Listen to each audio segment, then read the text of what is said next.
फागुन 25 गते दिनको 1 बजे त्रिभुवन अन्तर्राष्ट्रिय विमानस्थलमा राजा आउदेशमा छ। महाराज ज्ञानेन्द्र विक्रम शाहदेव सरकारको आगमन भएको हुँदा सबैलाई राष्ट्रवादी साथीहरूलाई उपस्थितिका लागि राष्ट्रवादी साथीहरू सांसदहरू मान्यहरू सबै देशभक्तहरूलाई उपस्थितिका लागि हार्दिक अभिनन्दन गर्दछु।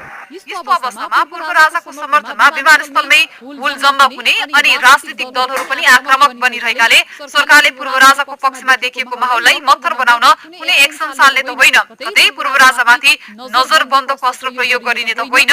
सरकारदेखि दलका नेताहरूको अभिव्यक्तिले यस्तै अर्थमा बोलेको सुनिन्छ। साथै अहिलेको परिवेशमा दुई पक्षबीच मुठभेडको आशंका पनि गरिएको छ।